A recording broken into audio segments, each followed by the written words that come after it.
In this short video, we are going to reset EX2700 Netgear Range Extender device. It's simpler than you think. Locate the factory reset on your Netgear extender on the side or back of your extender.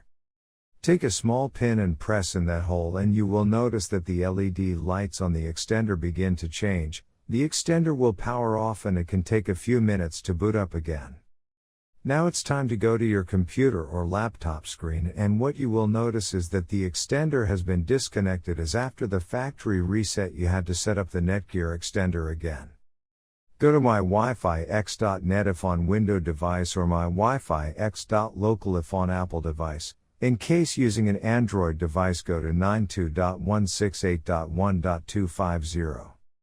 A screen appears in front of you, and now click on the new extender setup that leads you to a new page, where you will need to create a new account in order to install your extender, and this page is called the Netgear Genie Smart Wizard. Now fill in all the necessary details such as a valid email address, password, and once you are done, click on the next button. Now you had two choices, as you can either set up your range extender device as a range extender or as an access point. We are going to click on the range extender, and then it will scan for the available networks and give you a list of all the networks available.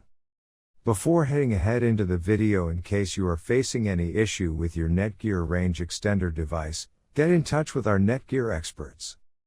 Click on the network that you wish to extend.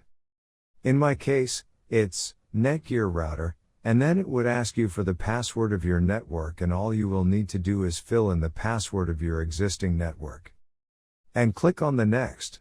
In case if the Wi-Fi password that you just typed in is correct, then your extender will establish a connection between your extender and router. It also allows you to use a different password or use the same password or none at all. If you choose none at all, then anyone will be able to connect with your Netgear extender. I am gonna choose a new password. My Wi-Fi extender name is Paul's. You can choose any you like.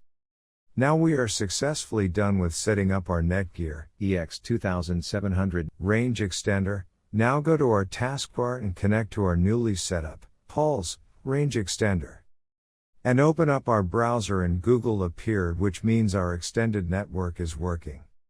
In case if you are still facing any issue with your Netgear range extender device, get in touch with our Netgear range extender experts for instant solutions.